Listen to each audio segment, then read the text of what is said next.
personally, some of the things that I went through that really challenge you. I left a great career here. I went there and it's like, oh, wait, nothing's happening. The first few years were tough. Sheep in the big city. Yeah.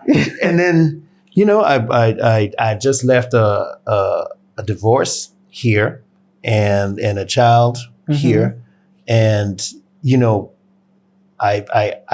I was once, or rather second time I tried on love, I was married to a warrior. Yeah, I was married to a partner who I thought I'd be with forever. That didn't happen.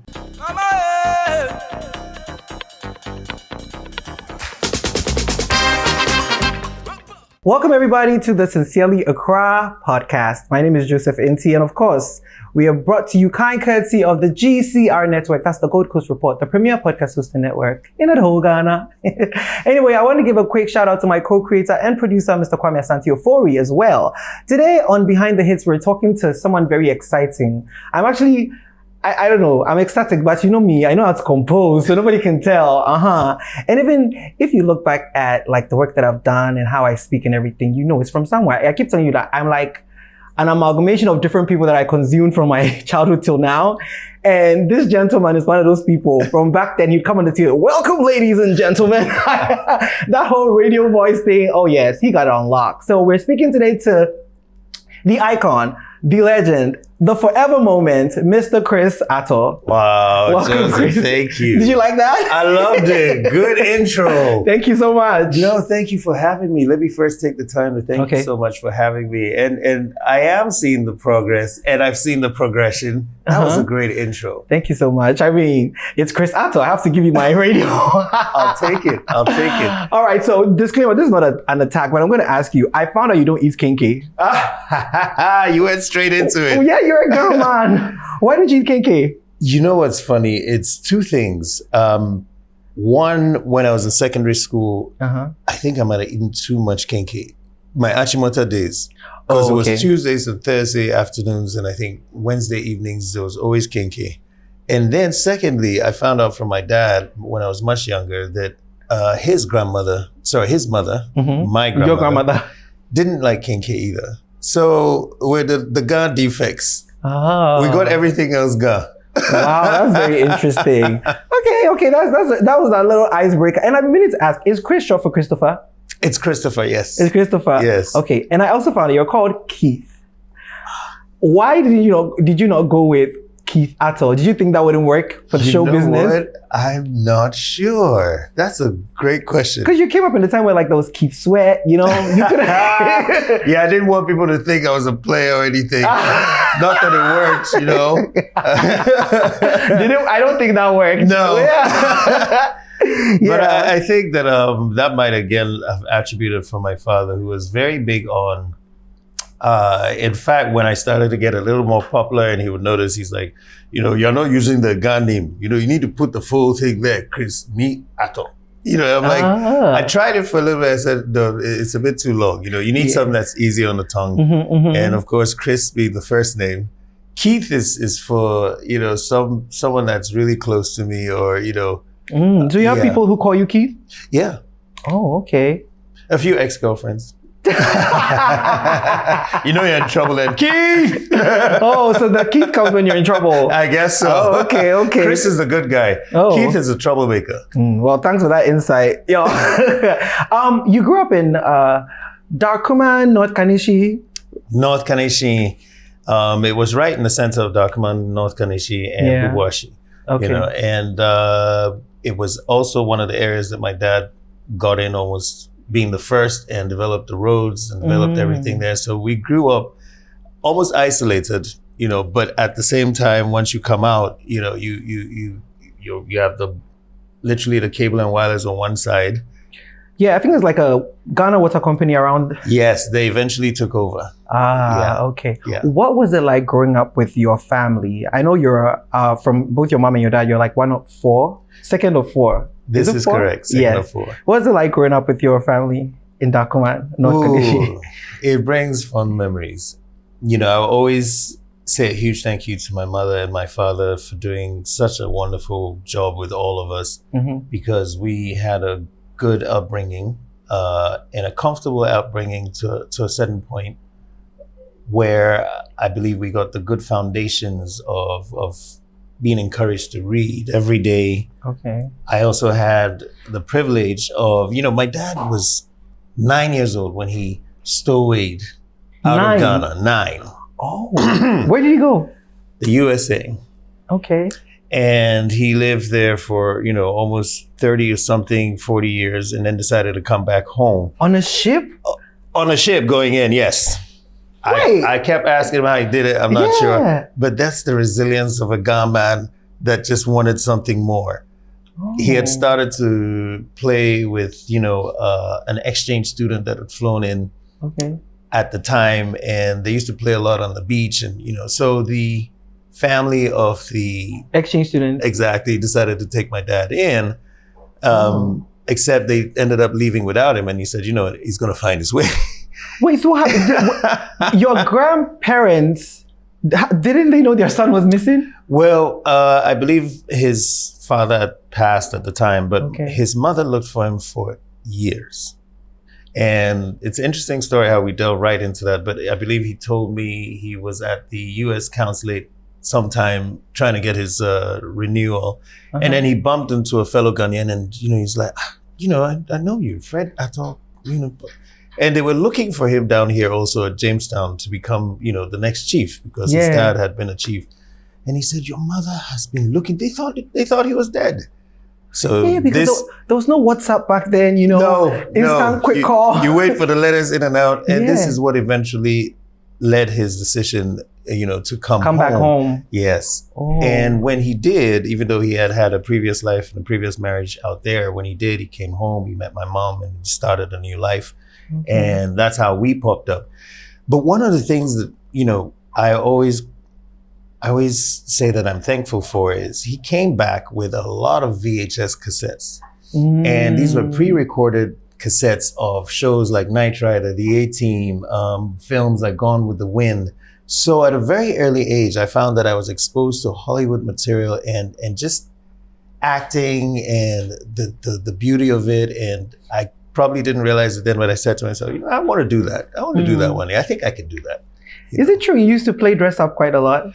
You don't want to know. I got smacked around once or twice for that. Oh, really? Yes. Wait, I heard you used to love to put on shows for your siblings, even though you were, get this, guys, Chris was very quiet as a child. Oh, boy. And so when he got into this whole show business, it was like, what the hell is going on? Yeah.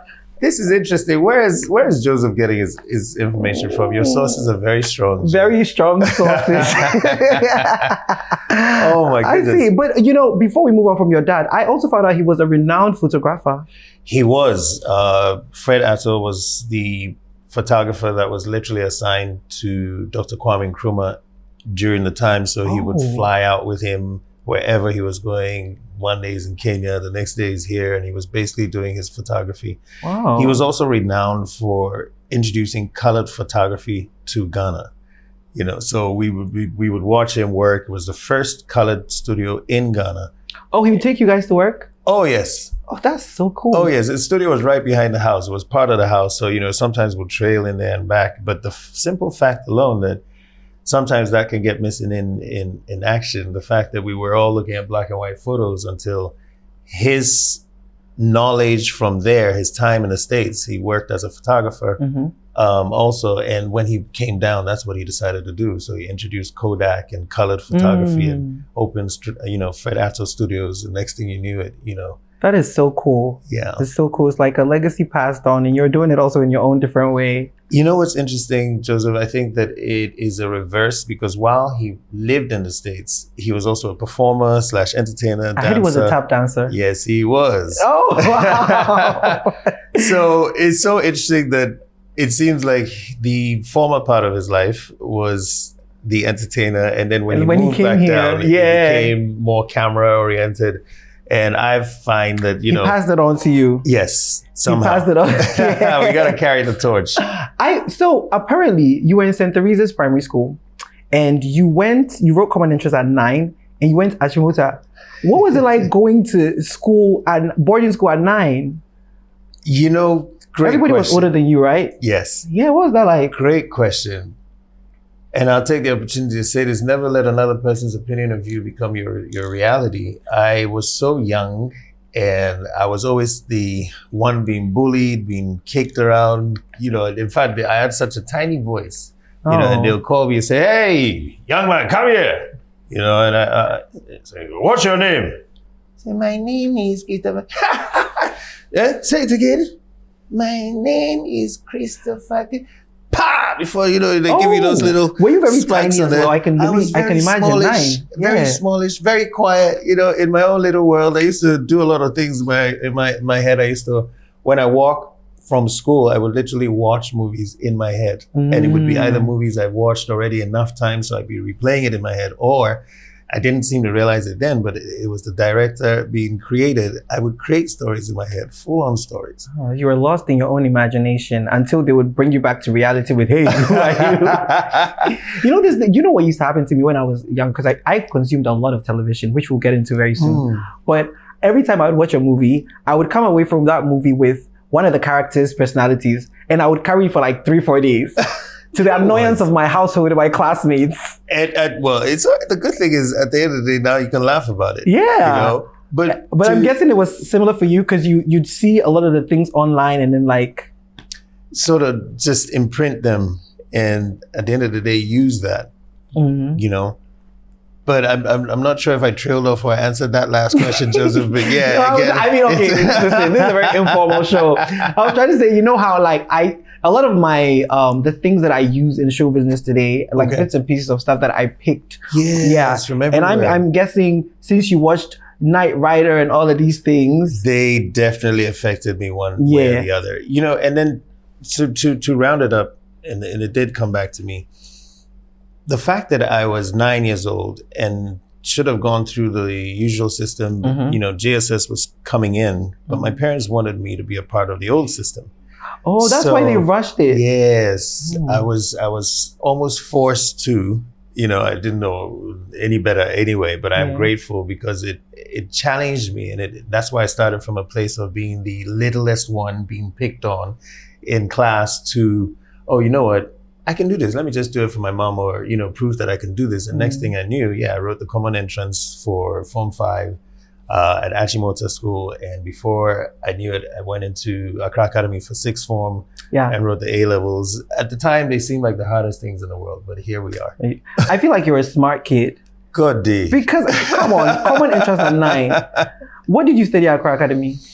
So I ended up doing painting, is that visual arts? Visual arts, yes. Okay. Definitely visual arts. Because I know so he went to Kwame Nkrumah University.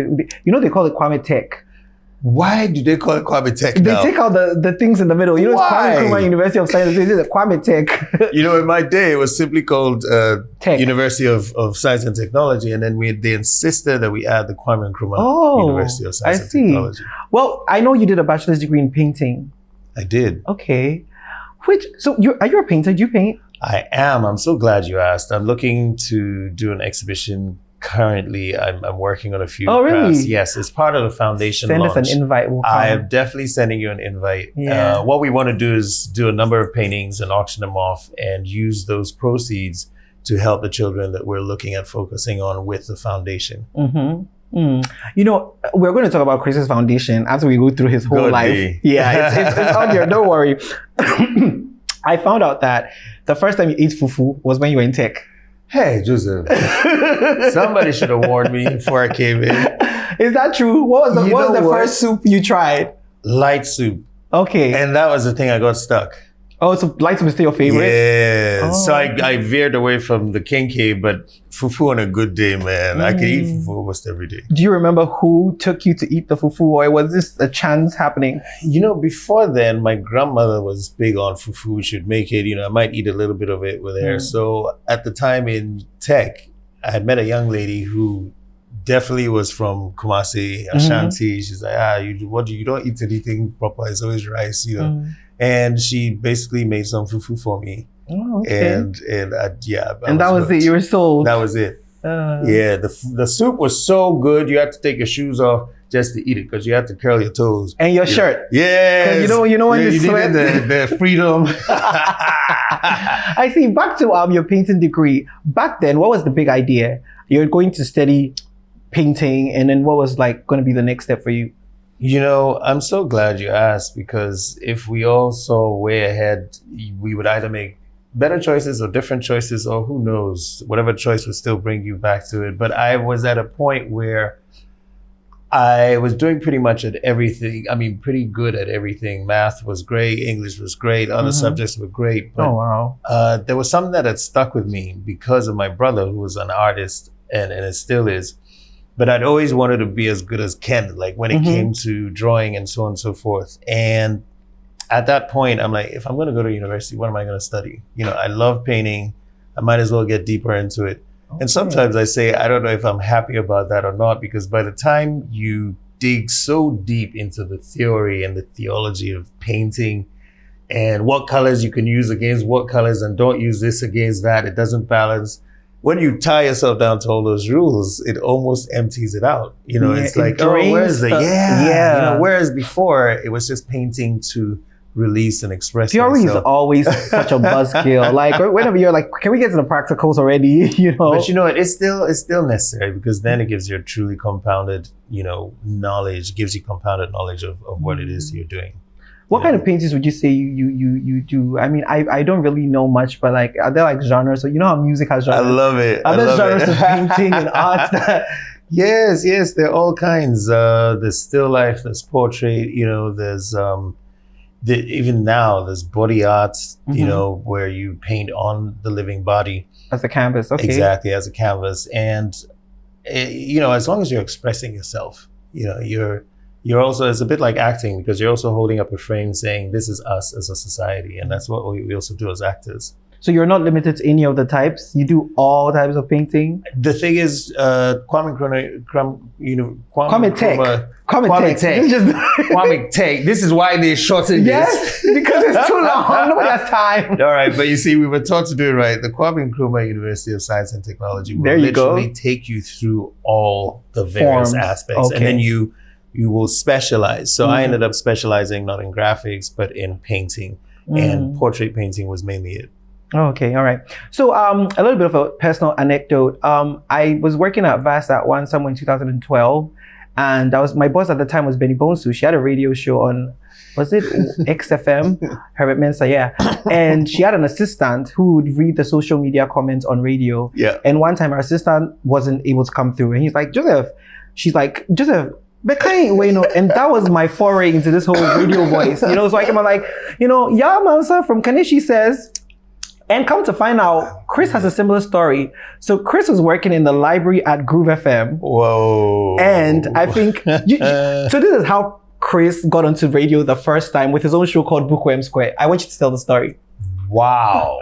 You tell the story. I love it. Joseph, you're taking me back. I know, early beginnings. Yeah. You know, it's, again, really interesting, because sometimes you have to give in to life. You know, sometimes in order to grow, you just have to say yes to life. To things, and I believe I was at a point where somewhere inside, something kept vibrating inside me. And I keep saying, if you made it past 400 million sperm and you're here, then you have something to offer the world. And I think that at that point, it kept vibrating, you know, just this thing to be not just in the public eye, but there were reasons for it. You know, my dad had always said, you got to be a part of something bigger than yourself. And I started to go within and ask, okay, what am I going to do? What kind of platform am I going to embody that is going to be able to get people to look and hear and listen? And then I can impact people positively. And today, even though that's been a long journey, I believe that's what I'm doing now. But yeah. Okay, so back to Groove FM. How you got on radio instead of being in the library. Let's get into it. So I wanted to be on the radio mainly because of that. Again, looking for the platform that would be correct. And I didn't know how I was going to do it. And then again, you know, sometimes when you give in and you say yes to life, because the how is usually not our problem, but you have to believe. If you believe that something's going to happen one way or the other, it's almost like you've seen it. It's in your download and you know it's going to happen. And so I was out there. There was a competition on Groove FM with the then Miss Ghana, who was extremely... Who was the Miss Ghana back then? Sugri Bugri? It was, well, was it after Sugri Bugri's time? Because it was Manuela. Her name was Manuela, and we could look back later okay, on, I don't remember that name, but sure. No, she was lovely. She was a wonderful representation of Ghana at the time. And I won the chance to go out and have dinner with her. Oh, okay. And so this was covered. We didn't have social media at the time, so everything was brought back to the station. And that morning, they made a thing out of it. So, last night they picked up this young man named Chris Attoh, and they had dinner with him. Hey. And they invited me into the studio. And by the time, the show was done, the host came to me and he said, "Hey, you got a great radio voice, It was George Brune at the time. What are you going to do with it, eh?" And I said, "Well, I've always wanted to get on radio, but," said, "well, you got to start at the bottom. And then, there's no using the elevator on the road to the top. You got to use the stairs." So he threw me into the library to start first. And that's where I would watch people. I would watch other DJs do their thing. I would watch how they control the console and how they would affect people through the power of the microphone. And my opportunity came once, and this is another reason why I relate to a personal mentor of mine, great speaker. His name is Les Brown, who also got his big break on radio first. Is he Ghanaian? No, he is African-American, and he eventually became a U.S. Senator. And now he is one of the greatest motivational wait, does that mean politics is in your scorecard? You know what? If it'll help us keep our nation and our country, really? Why not? I won't say it here, but okay. But yeah, I understudied some of the greatest DJs at the time, Albert O. And then there was a thing. Radio had a thing then where you had to be proper pronunciations, clarity. Oh yes, you can't just talk over the music. So it was such a great discipline at the time, and until someone didn't make it to their show, and then they're like, "Who's in there? Who?" The manager called in, and says, "Who's there?" It was Lee Hesse at the time. Okay, and I said, "Nobody's here, boss. It's just me in the library." He said, "Do you know how to work the controls?" I said, "Yes, sir." Okay, go in there. Don't say anything. Just work the controls, okay? And we'll see who we can get. So I said, "Okay, yes, sir." So I put the phone down, and then I just dialed. Those days you dial it right there. The one that goes that way. Yes. I dialed my brother. I dialed my mother. I said, "Hey, where are you people tuning in? I'm about to be on the air."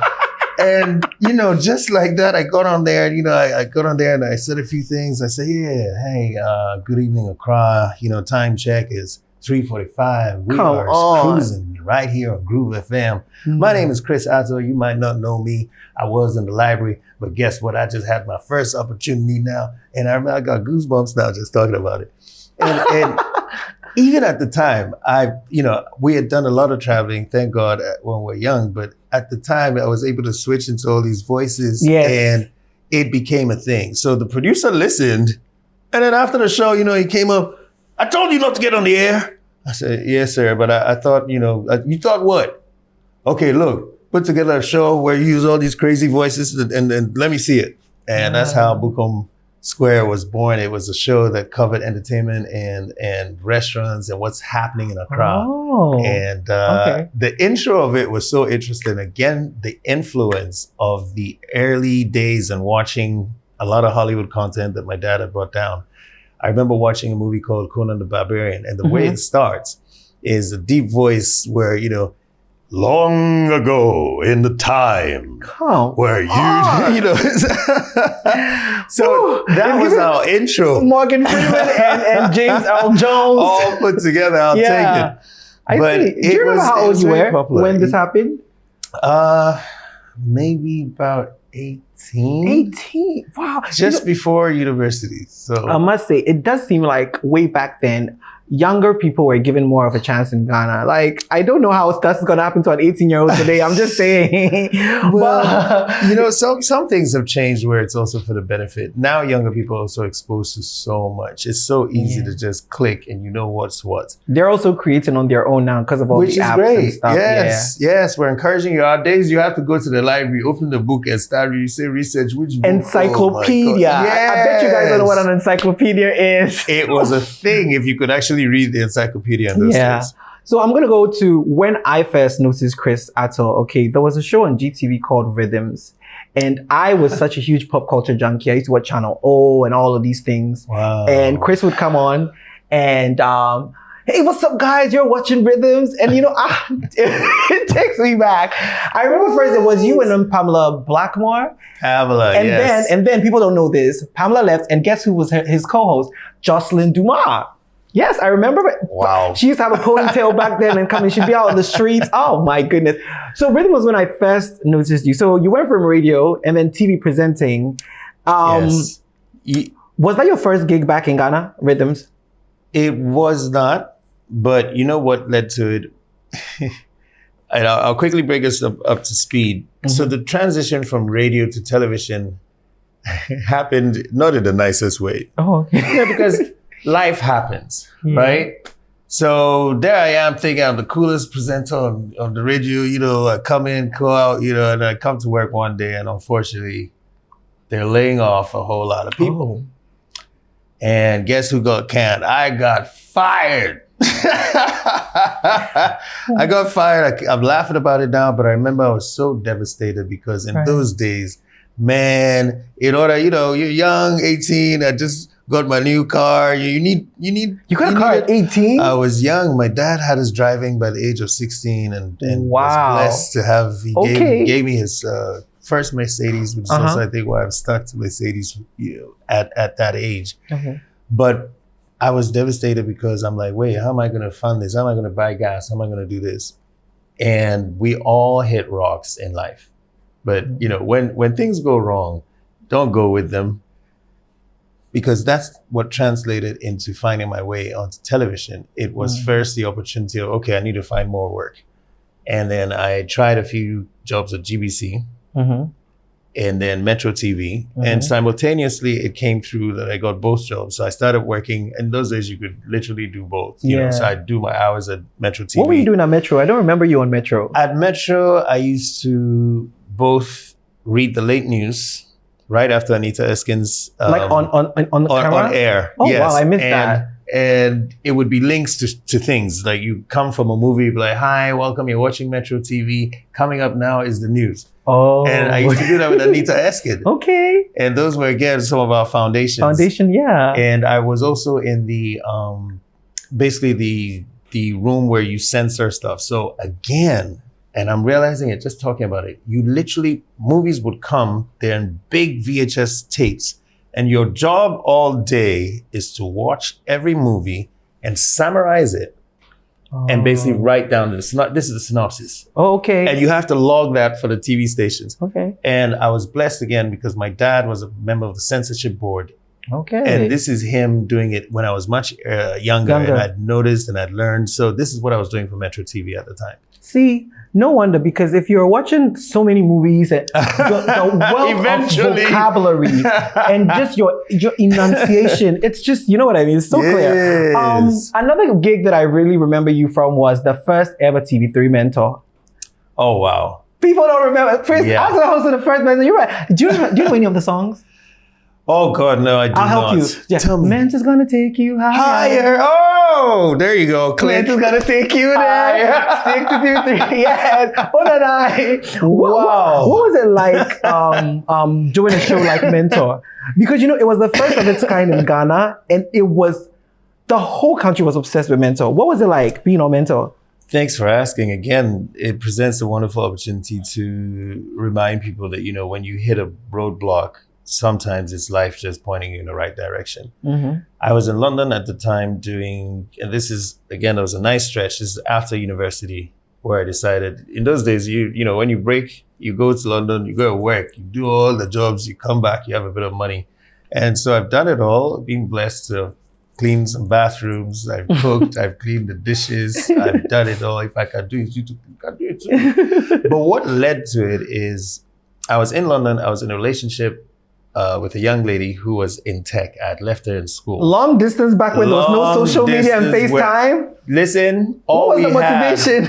You when you call with credits. You know, those are the days you have to buy the scratch card. Yes, oh my goodness. I'm calling her American. Charlie, God is guru. Oh, but I was so taken by this young lady, and I had tried to get her visa so many times to come join me in London, and it just didn't work. It wasn't working. Again, life and God deciding where you need to be. And I say now our feet are led. But my stubborn behind said, you know what? If it's not working, okay. Then I'm going to forget about London. And I'd been in London for almost 4 years now. Okay. And I'd built something. You know, I was working for OB TV. I was already in theater. And I didn't realize it, but these are all parts of the education that I needed to do what I'm doing now. And so I decided I'm going to call it quits. And I moved right back to Ghana. And I wanted to now ride on the fame of the radio days and the earlier, you know, TV days of Showtime and so on and so forth. And that landed me the job. Mentor.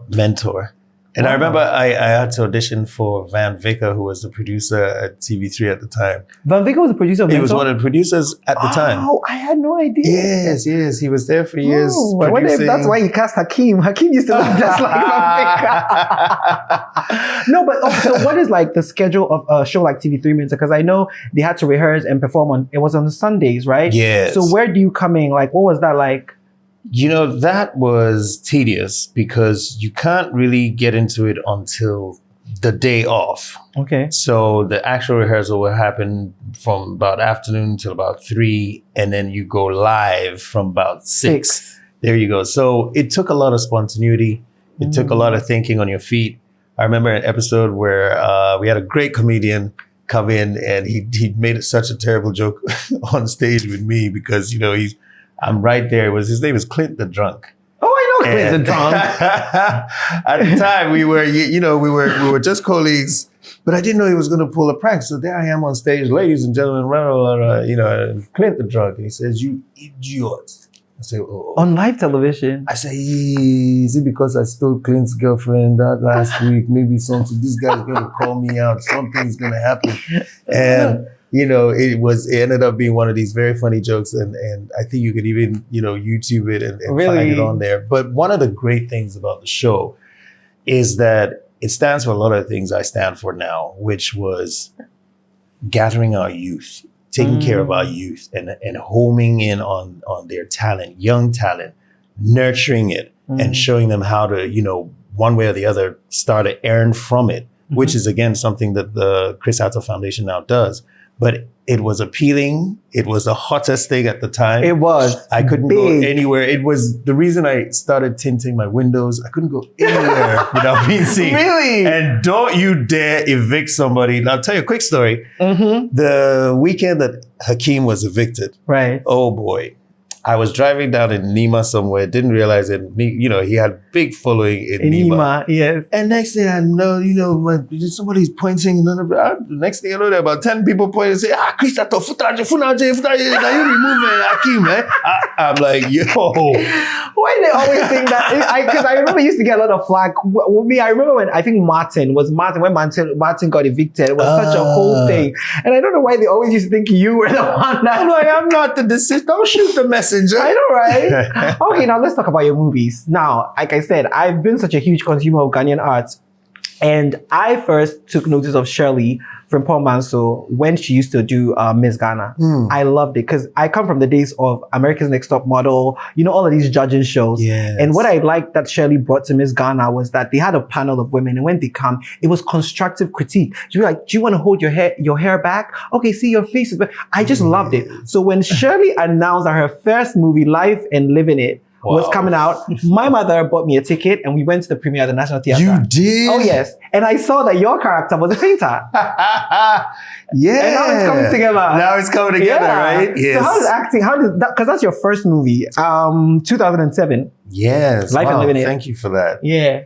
How did you get that? Wait, so I've been doing this for how long again? Let's calculate. 27 years. Wow. You know what? Don't listen to him.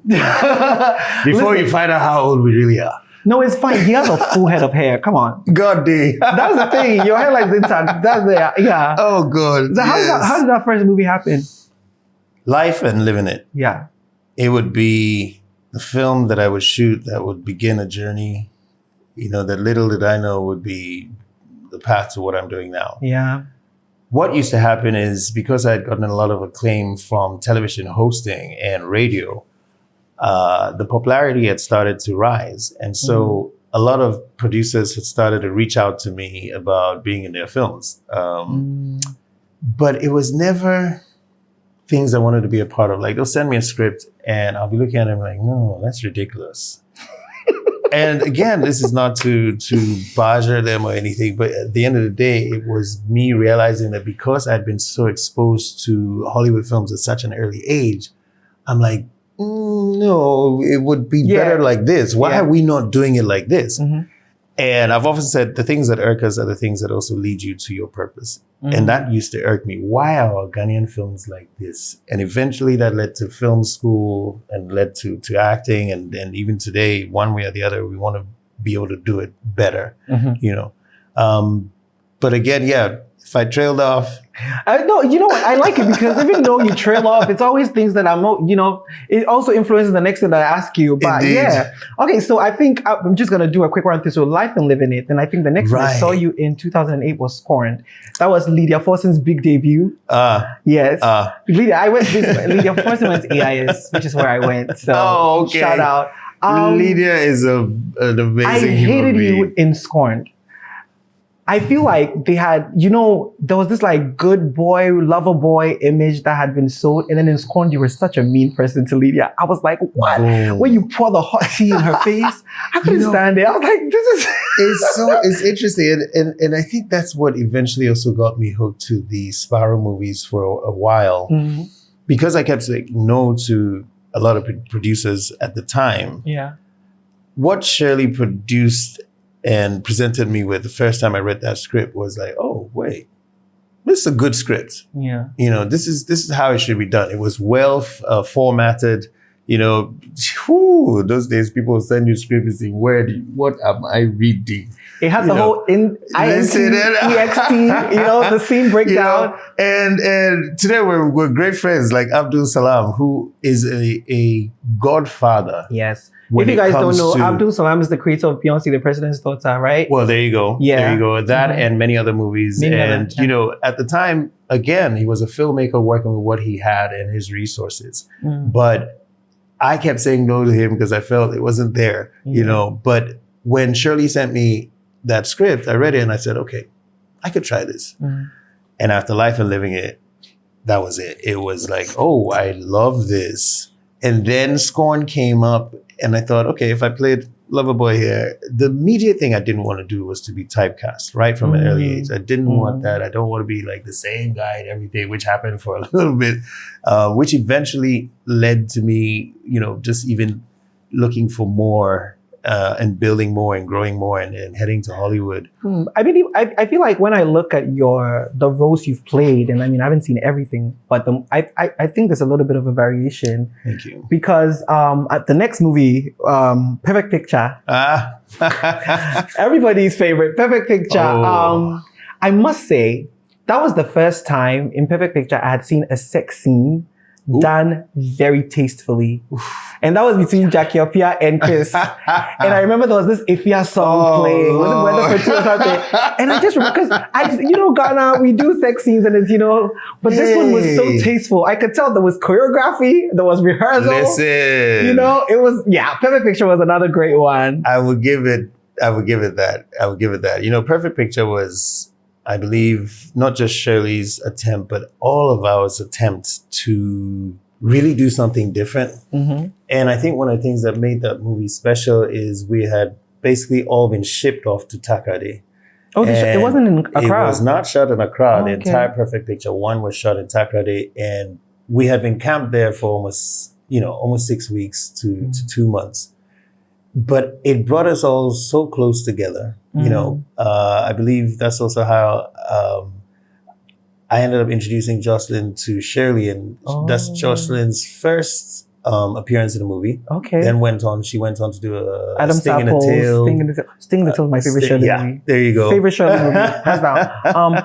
I think what I want to ask you was, what is it like shooting sex scenes? This is a question a lot of people have, because everybody's like, there's a lot of people in the room, but when we're watching, it doesn't look like there's a lot of people. Feel that way. What is it? Is there like a conversation between you and your co-star? Oh, what is that like? Absolutely. You know, and I'll use it to finish the last question, which was, why did the sex scene look so good in The Perfect Picture? It took time to shoot that, and yes, it was one. Shirley, as a director, included the actors in everything, and then between Ken, my brother, and myself, it was like, we can't just have a scene where it's like, we can't, if we're doing this, let's do it properly. And I remember I had the opportunity to work on the film behind the scenes with them. Okay. So the music and Ifya, even at the time, Ifya had just won Stars of the Future. Mm-hmm. And I thought she was brilliant. That's how I'm like, Ifya, come and do a song for me for this film. Oh, so you got Ifya on the... Oh, okay. Thank God for that. Yeah, because it was a good...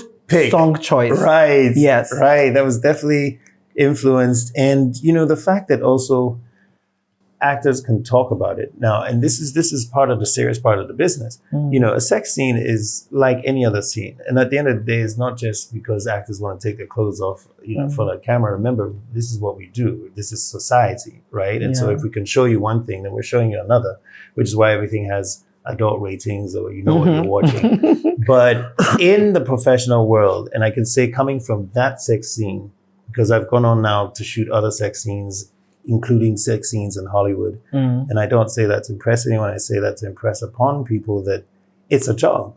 A sex scene is taking as seriously as a scene with a weapon, a fight scene. Yeah. Exactly. You want the story to come out great. You want people to be affected. And if indeed, as an actor, you believe that helps the character and that helps drive the story, you want to do it right.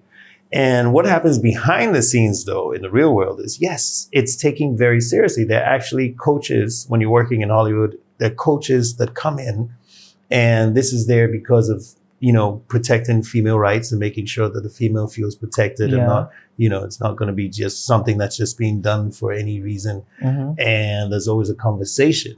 What are you comfortable with as the actor? The conversation between the director, the actors, sit down. What are you comfortable with? What are your limits? Exactly. What are your limits? What would you do? What would you not do? What would help the character? What would not help the character? So it's like breaking down any other scene. And yes, there are usually about 40 other people in the room. The sound man is there with the mic in your face. And yet you still have to concentrate and make it look as intimate as possible. Okay. And then there was, of course, Sinking Sands. And then... Oh, Lord, oh no, you have to give me Guys, this. I can't find it anywhere. Copy. I'm not giving it to you, Chris. I have a whole stash of shirts. Listen, I'll tell you this. One of my biggest hopes and wishes is to interview Shirley. And I have a stack of all her movies that I've bought from when they were out. And I went and because I remember I got this. I said, I'm talking to Chris today, I have to bring this out. I like this movie because it was so different. Yeah. I don't know that there are many movies of this format, but I really like this. Thank you. Can I hold it? Can I touch it? But I'm taking it back home. Wow. This is why I am grateful for every single thing that has led to this journey. I remember exactly when this movie happened. I remember how. You just took me back. Another thing is like Shirley, like the artwork that of the movies were very different. Yes. You could tell there was a lot of thoughtfulness. Guys, go and find this. Let's move on to Tinsel. You were on Tinsel for 7 years. What did the Nigerian film industry teach you? Because I know you were in and out of Lagos the whole time. The whole time. I believe that the time that I spent in Lagos blessed me with a whole number of things, not just in terms of a wonderful child or relationship, but obviously I believe it grew my career from, just a local name to a household name in over 54 countries. Tinsel was also the kind of workshop or the kind of place that drilled in that discipline, You know, we were up at 5 a.m. every morning. Your call time is almost it's about 6 a.m. Wow. You do a run, you do workouts, you come in, there's actor training, there's voice training, and by the time you're ready to go, and you do this from Monday to Saturday, and it really instilled something in me. I think it's been very, very helpful because now when I take a script, whether I've looked at it or not, I can take a script and give me 5 minutes. I can give you what's on the script, you know, without looking at it. And this happens because, you know, it goes on and on and on. On and on and on. And the thing is, you'll be shooting now and they'll bring yellow pages. Oh yeah, they just added these, you know, the director just, yeah. Oh wow. And so you have to be on point. You have to be on point. So one of the things that I will say is I feel, oh my God, guys, so sorry. That is my very stubborn dog. But I realized with Tinsel, you know, when you came on, your character was in a wheelchair for a while. I think that there was a lot of facial acting.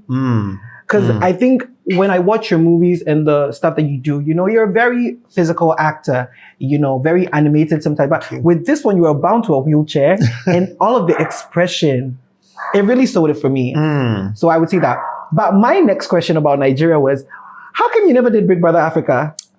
You know what? I definitely tried. You did? I did. How many times did you audition? I auditioned twice. And the second time, in fact, is what landed me the role to host Big Brother Africa for Ghana.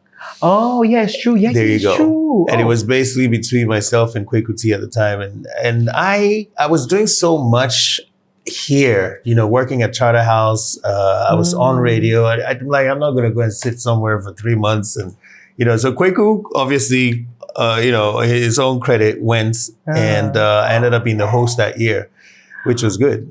I remember back then, Sammy B, Mimi and all, I always said, why is Chris not on this? And in my mind, I just thought you weren't interested. Little did I know you tried. I tried. I was desperate. I was hungry. I was like anything and everything. And it actually leads back to your previous question. That's how I got Tinsel. Because again, I was right here like everybody else. There was an audition that was called for, and this was going to be the biggest thing that would change. They literally said it would change your life. It was going to be one of Africa's first multicam television soaps. We didn't have that. We didn't have studios. And, you know, it was actually pegged to be shot in South Africa. So the company was going to every African country looking for who's the best actor in every country, or at least 2 or 3. And so Nigeria did theirs, South Africa did theirs, and of course, Rogers of Fime and a man named Femi Odugbemi came down to Ghana. And I remember being in that line all day. It was about, you know, 30,000 or whatever people. And yeah, I sat in that line like everybody else and went in and you know, you'd be as scared as everybody else. You're waiting to hear, to do your audition, and you can hear other actors doing the role, and you're like, Charlie, you know. But eventually I got in there. And you said something, you know. You said that you noticed there was a lot of stillness.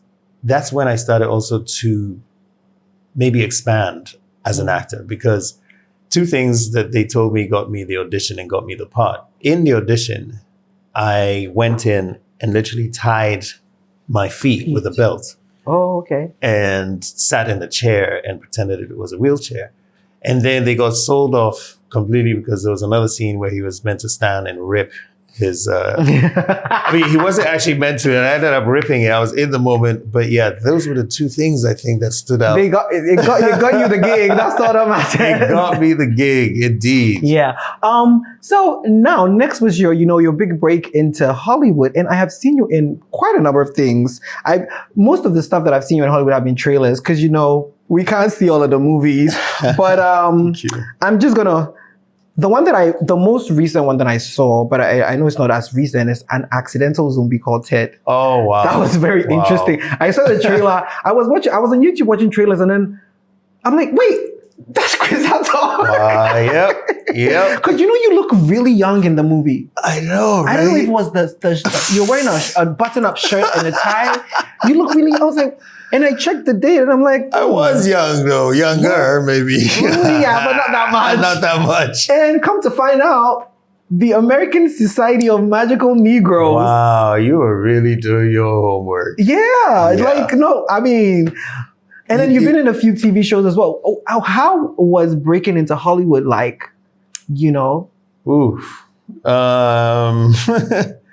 You know, adversity introduces a man to himself. Mm-hmm. And I think that I may, you know, even though it was challenging before I attempted to do that, to do a transition, I think that I'd had things very easy because my attempt to get into Hollywood probably brought about some of the biggest challenges of my life. Mm. And I'm grateful to them now. But yeah, the true test, I think, started then. I'd gotten to a point in my career here where, like you said, a lot of the scripts that had come to my table would be The Lover Boy, so on and so forth. And I wasn't growing. You know, as an actor, I just gotten stuck. It became too easy. I'm like, I'm not growing. Mm. And so I ended up doing 1 or 2 workshops in America. And through even the workshops, I ended up booking 1 or 2 jobs. And after working there once or twice, I'm like, wait, what? Such a difference. Such a difference in terms of the discipline, in terms of what's required of you, in terms of the scale of things. Mm. And maybe more importantly, in terms of the fact that you're an actor from Ghana somewhere and they've called you to come and now you have to perform. And I remember the first day I looked around and said, hey, I can't slack you. A little bit of imposter syndrome? A bit, well, yeah. No, I like everybody else. I've had to deal with an inferiority complex at some point in time where you question yourself. Yeah. You ask yourself if you're good enough. You ask yourself, can I do this? And a lot of people said to me, you're crazy. You're driving the best cars. You're earning the best money. Your career is soaring. What are you going to do in America? But I said to myself, it wasn't enough. 1, the platform to be able to speak to the world, I felt wasn't enough. 2, as an artist, I needed to grow. And that's what that brought me. Because I also remember getting to America and being a little in my head and thinking, oh yeah, I got this. I've been doing this for a couple of years. I went in for my first audition. And by the time I was done, the guy looked at me and said, the accent, you got to work on the accent, bro. Like, and he said to me, you probably will never work in Hollywood again. Wow. And I take that because, again, I said earlier, don't let another person's opinion of you ever become your reality.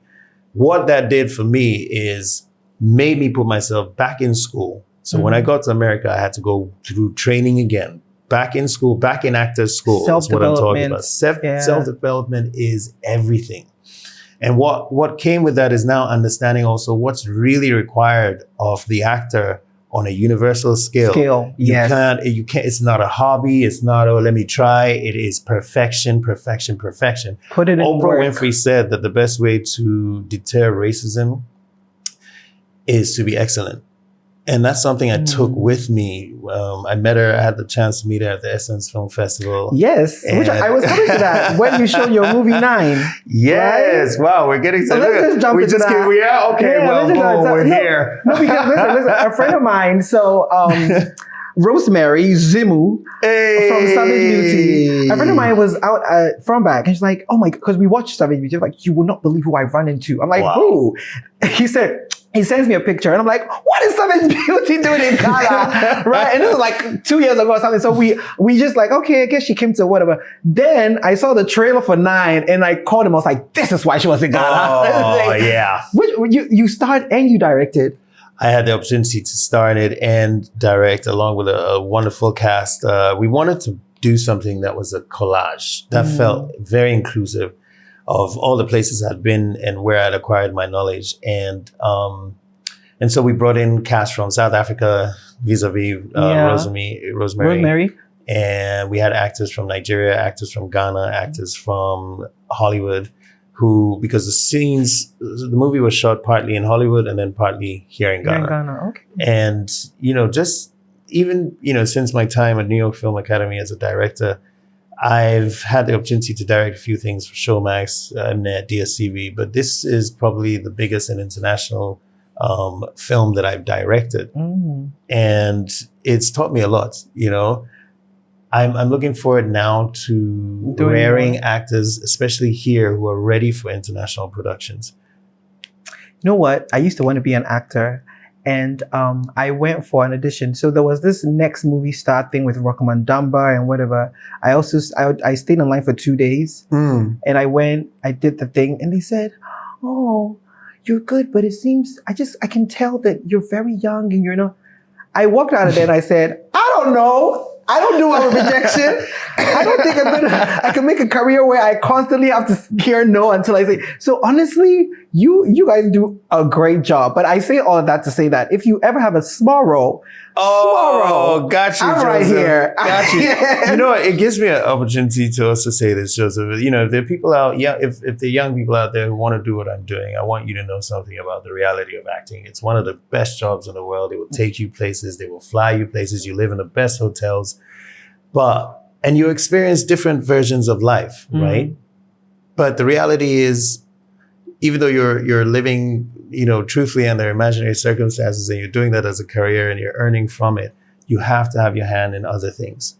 And it brings me also to something we were almost finishing on. I say that my biggest challenges have happened since I decided to do that transition. Most people won't participate in their own rescue. And I say that, Joseph, because I'd gotten to a point where I got to America and I thought, oh yeah, this is easy. And the truth is, it's not easy.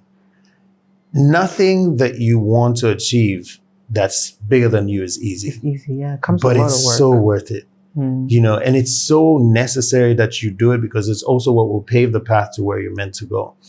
And I'm saying that because you talked about rejection. As an actor, you will deal with rejection every single day. In America, the truth is you audition for your roles daily. That's how you get your jobs. That's how you get to the casting directors. You will hear a lot more no's than yes. And I say this to encourage people that let no not be the thing that deters you. Be the person that is resilient. Do not go where there's a path already created, but create your own path and leave a trail. And I feel like just not career-wise, but even personally, pardon me, personally, some of the things that I went through that really challenge you. I left a great career here. I went there and it's like, oh, wait, nothing's happening. The first few years were tough. Sheep in the big city. Yeah. And then, I just left a divorce here and a child here. And, I was once, or rather second time I tried on love, I was married to a warrior. Yeah, I was married to a partner who I thought I'd be with forever. That didn't happen, and I say that because all of these things, they challenge you. They give you the opportunity to be better. Yeah. Are you going to sulk in it, or can you be better? And it's maybe so aware of myself, so aware of my position that, if I can speak and if I can say one thing, or if I can go through it so that somebody else doesn't have to, I've now realized that that's the place, because God doesn't give you what you also can't handle, and I know I've got a lot, when you decide you're going to go for something big, it's like, God, use me. It's like, wait, God, no, stop. I'm not your strongest. No, but what I love is you constantly keep working. Like every time I open your Instagram, it's always something, and it's work. It's not Good mess. day. It's work. Good So for our last set of questions, because I have to ask, you've hosted the VGMAs 4 times now. Okay. I want to understand the process of becoming a VGMA host. Okay. How long before the actual show are you aware that you are the host? Well, in the beginning, you get the correct amount of time, which should be maybe a month or two ahead. A month or two. Okay. Yeah. But in the more recent years, or maybe the last 2 I did before the break, I was a part of Charterhouse. So it became almost, familiar. Okay, I know it's coming up. I'm a prep. However, this last one, they had been asking me a couple of times over the years, come down and host this, come down. I was too busy focused on whatever I was trying to build also there. And so this year I said, oh, let me let's consider. And it's hello, hey, oh, really? All right, fine, let's do it. And I'm very happy I did, because I feel like it's also reminded people that if we're going to do something, let's do it right. It's given me an opportunity to now reach out to young MCs and people that want to do this as a living and remind them and teach them and coach them and mentor them and show them that this is something they can eat from. And this is also a profession. It's, Do you have a budget for glam when you're the host? Did they say, okay, this goes to your outfit, your haircut? Oh, your man. shoes? I wish. I can't say that, but I do have... so you, like everything you wear comes from yourself? Mostly. Oh, wow. I mean, I'm also very picky, but Obibini I was clothing. going to say you're always wearing Obibini clothing. I was going to say I'm that. just expecting that you're like, here's a budget for your 3 things from Obibini. Okay, how many dry runs do you do before the big day? As many as I can get. Sometimes all you get is one. One dry In run? fact, yeah, and sometimes you don't get any at all. Mm-hmm. And in the more recent times, because now watching VGMA has become a very social media thing. Mm-hmm. Do you read the comments? Do you check for the reviews online? Oh, I'm so bad. I can't be. But I literally have people say, "Oh, did you say?" I say, "Oh, really? Oh, okay. Tell me more." I honestly have not gotten to the comments. I did bump into one where it's like, "Oh, Chris Attoh doesn't even know what's happening because when not." Suggests that, oh yeah, we're gonna go to Giovanni for dancing. I'm like, yeah, we're gonna go to Giovanni for dancing. And I'm like, yeah, you know what? It's a thing that, and that's another reason why I love your show, Joseph, because in Ghana, I feel like we're so quick to jump on the negative, and we don't celebrate the positives. So what if Giovanni got that? Still encourage it because, at the end of the day, the more positive we are, it dispels the negatives. Well, I was asking because, in the most recent times, people have complained a lot about the organization, right? So I was just wondering, but I'm assuming you don't have a Twitter account, or at least you're not the one handling it. I do. I go there when I can. Because on VGMA night, Twitter it was on fire. Yes, everybody's critiquing everything. Look, I won't lie to you, and my Twitter hadn't, tweeted in a while. But this was actually also one of the VGMAs or rather TGMAs now, that the MC was actually trending, weeks before, days before the event. Yes, because it was a whole comeback. I appreciate that, yes. I think the last time you two hosted was 2016. Yeah. So it's like, okay, they're coming back. And that's the thing. I actually enjoyed the narrative of it because I like good storytelling in the promotion of a show. So I really like that. But anyway, they do have their stuff that needs to be ironed out, but we can always get better. We can always get better. So before you go, I know you're working on a movie with AY, The Waiter. It's coming out in December. Yeah. Do you want to talk about it? And then your foundation? Oh, I love it. I'll squeeze those two things in. I almost forgot. I just got off the set with AY and a couple of very, very talented actors. In fact, it has a list of names that are very familiar. It's called The Waiter. It's based in Nigeria. It's going to be released to the world on Netflix December. Okay. And, coming back home and shooting stuff here has also been a reminder of how much I've grown. And I say that again to impress that, especially here in Ghana, our industry can grow and people are ready for premium Ghanaian content. Oh, yes. True. So look out for The Waiter come December. Another AY movie. Very quickly, Joseph, I'll get you into the foundation and what we do.